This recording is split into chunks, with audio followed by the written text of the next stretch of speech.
Gather round, everybody. Today on Inside Utah Politics, the state's top election official sounds the alarm. We speak with Lieutenant Governor Deidre Henderson about the rise of misinformation, a very important topic. The final debate of the presidential cycle, how party leaders think the VP debate could impact a tightening race for the White House. And Utah's newest political party, Utah Forward Party Leadership, is live on IUP this week to explain how they plan to shake up state politics. Time now for Inside Utah Politics. Thanks so much for joining us, everyone. I'm Brien McElhatten. Let's go inside Utah politics. Here we go. Lieutenant Governor Deidre Henderson is sounding the alarm on misinformation and disinformation heading into the general election, now just over a month away. It's coming up fast. Speaking to the Hinckley Institute of Politics at the University of Utah, Henderson warned of attacks against our political institutions and the public trust. She says the growing trend of questioning election results marks a major cultural shift. But please remember that heads I win, tails you cheated is not a fundamental principle of a free government. You will hear reporters and debate moderators asking candidates if they will accept the results of the election. An unthinkable question not too long ago. And this comes just weeks after her office and dozens of other election officials across the country were sent an unidentified white powder in the mail with a threatening letter. Now, I sat down with the Lieutenant Governor to discuss the shift she's referring to and what she sees as some of the biggest issues heading into Election Day. Lieutenant Governor Deidre Henderson, welcome back to Inside Utah Politics. Yeah, I'm happy to be here. Thanks. So we want to talk about misinformation and disinformation as we head up into the election. You spoke very publicly about that this week. You're talking a lot about that right now. Why did you choose now to bring that up and really make a push on this topic? Well, we've got an election that's a month away, just under a month away. And you know what? This is a topic that's of great interest to people right now. I'm also the state's chief election officer. As lieutenant governor, by statute, I oversee elections in the state of Utah, and I'm required by law to provide information to the public and to the news media about our elections. And I felt like we needed to have a frank conversation about the state of elections in Utah. So just for our audience to fill them in on this, there's a difference between misinformation and disinformation, right? Disinformation is the deliberate spreading of wrong, erroneous information, lies, to achieve some kind of a goal. Misinformation is not necessarily nefarious, but it can still mislead people. Maybe someone's confused about something and they're tweeting it out there, right? So is there a specific example of something that you saw that really empowered you and encouraged you to come out and talk about this? Well, there are a lot of things that I see a lot. Mostly it's just this general narrative right now that somehow you can't trust elections, that maybe your vote won't be counted. But we did just have a primary election, and there were some hiccups and challenges with the primary election. There's always hiccups and challenges with every election. This is what I've learned. There's always little problems. But sometimes those problems get taken, someone will glom onto those and use them for their own political advantage, maybe blow it out of proportion. For example, we had an issue in southern Utah, in some of the counties in southern Utah in the 2nd Congressional District race earlier this summer, where they put their ballots in the mail and they didn't get postmarked in time because it took a long time for their mail to get routed, and some of it got routed through Las Vegas. Las Vegas, exactly. Which took time. Exactly. Yeah. And so, then there's this kind of idea out there that maybe you shouldn't do vote by mail because that's not safe for your ballot. Well, it is safe, and we just need to have people postmark it on time if they're going to use it. But we also have other ways for people to vote if they don't want to put their ballot in the mail. And so it's things like that that really got me thinking, we've got to be more public about getting good information into people's hands so that they know that their vote will count and that it will count accurately, and what the tools are that they have to make sure that it does. Tell me about the shift that you have seen over the years that has led us to where we are today with this concern. I mean, it didn't always used to be like this, right? So what's changed? Well, over the past few years, there have been political candidates who kind of use this idea that somehow our elections aren't secure, or if the race doesn't go the way they want, that the election was stolen. And that's a phenomenon that kind of was at the top of the ticket a few years ago, but it has trickled down through the ranks, and we're seeing it more and more. This idea that heads I win, tails you cheated, right? If I didn't win the race, or if my person didn't win the race, somehow the results are illegitimate, and that's a narrative that I think is really destructive to our country. It's destructive to us as a people. We are a country that thrives and guards our freedom based on the rule of law. And if we can't trust the most basic political institutions of elections, then it's a pretty sad state of affairs. So I want to make sure people have information. They know where they can go to get good information. It's maybe not necessarily, Uncle Jim or the internet, Facebook, where they can get their best information. They've got to look at authoritative sources and maybe step back if they see things that are inflammatory on social media. So that's what I want to ask you about next, is the role you think social media plays in the spreading of mis and disinformation. Where are you on that? Well, obviously, the internet it's good for a lot of things, and it also causes a lot of problems. It's really easy for something to go viral. And it's hard to combat outrage and fear and all of that with reason and truth and facts. It's just, facts don't spread as far and as fast as lies and outrage and fear does. And so it's challenging to get as much traction with good, reasonable, logical information. And that's one of the big challenges. People need to look at what's gone viral, who's the source, what do you think their motivation is behind trying to spread this type of information, and maybe try to go to an authoritative source to get good information. Where do you go for your information? What are your authoritative sources? What's your media diet like?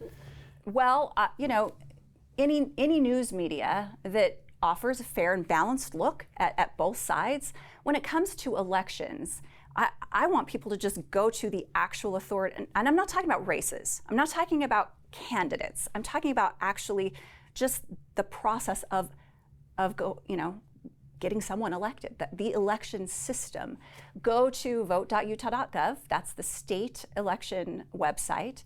All sorts of good information is on there. You can find out, you can type in your address. You can find out what is going to be on your ballot. You can find out what all the deadlines are. You can update your address, your voter registration address. You can sign up to get text messages sent straight to your phone so that you know when your county clerk has actually sent your ballot to you. You'll know when you either put it in the mail or you drop it in a Dropbox or you go vote in person. You'll know when your county clerk has actually received your ballot back. You'll know when your county clerk has counted your vote. So this idea of getting good information, taking matters into your own hands, and being responsible for your own ballot. That's something that I hope that people will get that message and sign up to get those notifications. Being a citizen in a democracy requires some work, right? Absolutely. And it requires some personal buy-in, doesn't it? What does that look like from your office? What do you like to see citizens do, especially as we approach election time? Well, I really have kind of three things that I'm asking the public to do right now. First of all is to doubt the doubters. If you're seeing information that is out there that is kind of serves to shake your faith in our system, maybe take a step back and ask yourself what the motivation could be behind that information. Doubt the doubters before you just doubt the whole system. The second thing is commit today to honor the outcome of the election, no matter what it is. I think that's really important. We have now kind of gone into this weird phase of maybe not quite deciding whether or not you'll accept the outcome. It depends on what the outcome is if I accept it or not. And I think that's a really dangerous place for a free government to be. And the third thing is to go ahead and take that ballot into your own hand. Sign up to get your notifications. Sign up to track your ballot. Get information on vote.utah.gov or go to your county clerks. Because that's something you can do in Utah. You can track your ballot and kind of see where it's at in the process, right? Can you elaborate on that? Yeah, so anyone can go to vote.utah.gov. They type in their name and their address, and it'll pull up their ballot. They can see, well, they won't see a copy of their ballot, but they can see where in the process their ballot is. And they can take an additional step. from that website, they can take an additional step and sign up to get those notifications sent directly to their phone. But you don't have to sign up for that to be able to see where your ballot is. Clerks are going to mail out ballots on October 15th. That's when they'll start going out. This is for all active voters, so voters who've been voting in the past few years. If you haven't voted for a couple of presidential elections, you're going to not get your ballot automatically, and you'll have to go in person and get that. But that starts in just a couple of weeks. It's coming up soon. It's coming up very soon.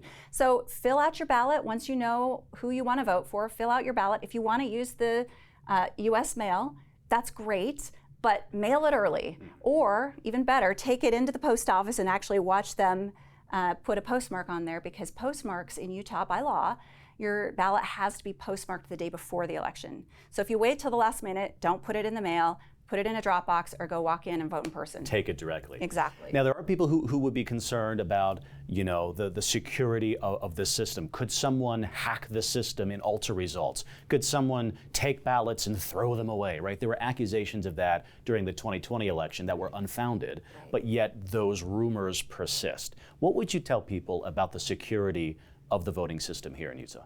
Well, we have a lot of layers of security protections. First of all, voting equipment is never, ever hooked up to the internet. So we take that very seriously. The machines are certified and they're never connected to the internet.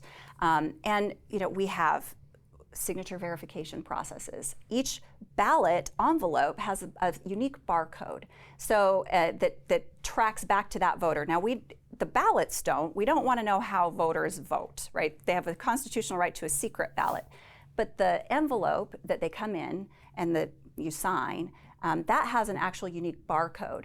So when we have a statewide system, when the clerks scan that barcode, it lets the system know, the statewide system know, that you have voted. So if you try to go somewhere else and vote, it won't let you vote twice, and you'll probably get prosecuted.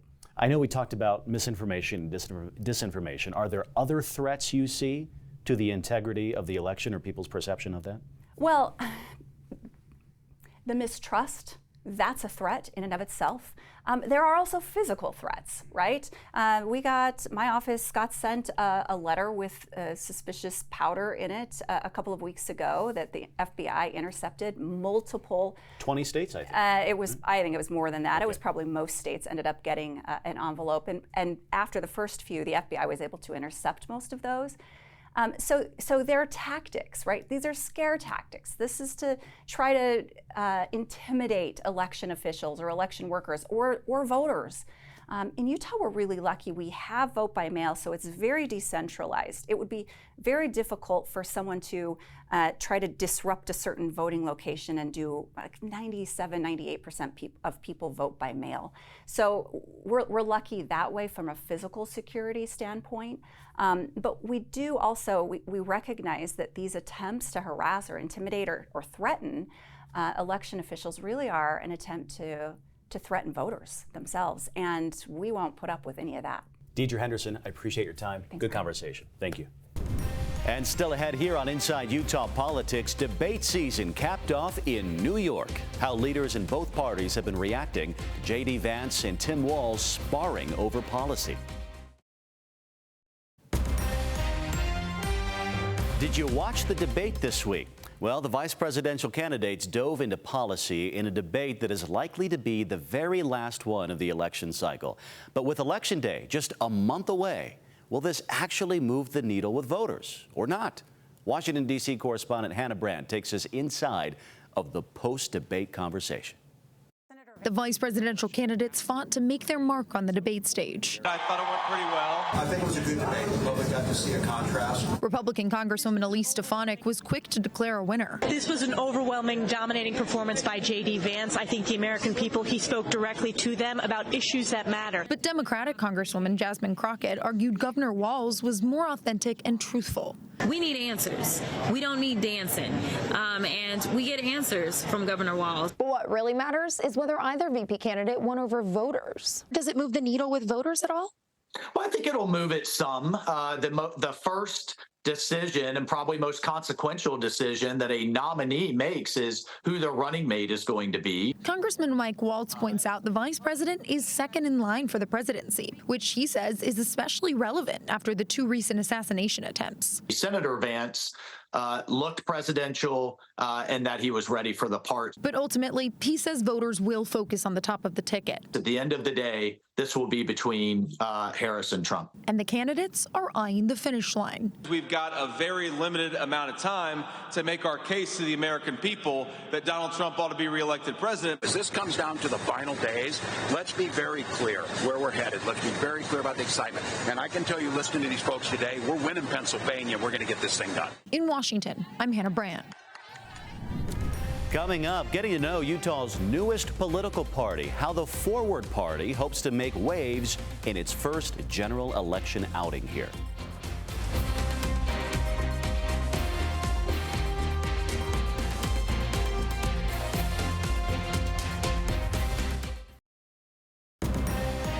You're watching Inside Utah Politics. Welcome back to Inside Utah Politics. We're glad to have you along today. You know, voters will have a new option on the ballot this November. The Utah Forward Party is running a slate of candidates in races all across the state for the first time ever. And the party is a local chapter of the National Forward Party, founded by former Democratic presidential hopeful Andrew Yang, as a reaction to increasing partisan polarization. It hopes to draw in voters from all ends of the political spectrum to work together. So I'm joined today by Adam Tusher. He's the chairman of the Utah Forward Party. Adam, welcome to Inside Utah Politics. Hey, thanks, Brian. Thanks so much for having me here today. So let's talk about the origin story of the Utah Forward Party. How did this come to be? So as you mentioned earlier, this all started out with Andrew Yang as well as a few other. Christine Todd Whitman is another co-chair. She was the former Republican governor of New Jersey. And this started probably back in, oh man, I can't even remember, 21 or 22. And I started getting, I was following it, and I started getting involved in 2022. We were deciding, you know, what do we want to do? And we figured out, hey, to get on the ballot in Utah, you only need to gather a few thousand signatures. And so we got together a grassroots team, and we were out in the streets last year, all of 2023, talking to voters at farmers markets, concert lines, I mean, you name it. We were just out there talking about this new vision for a new potential third party in this country.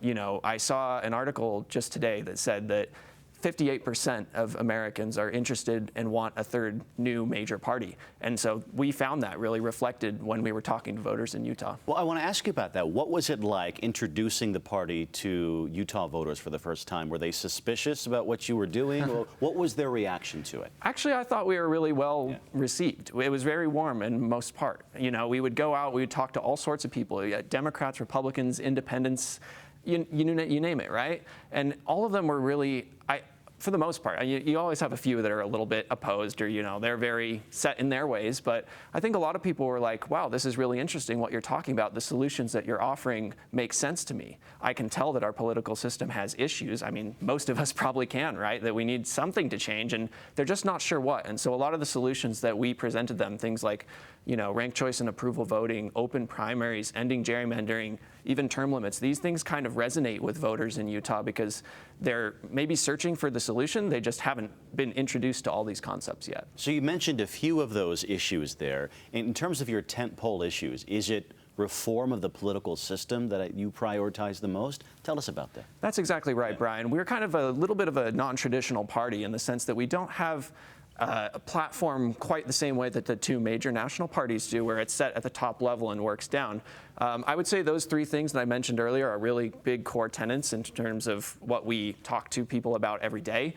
But we also have a system where we allow states to kind of set their own priorities, and we work from the bottom up. So, for example, in Utah, some of our priorities also include things like restoring the Great Salt Lake, making sure that we can breathe healthy air, that we're not breathing in dust that's coming up from that.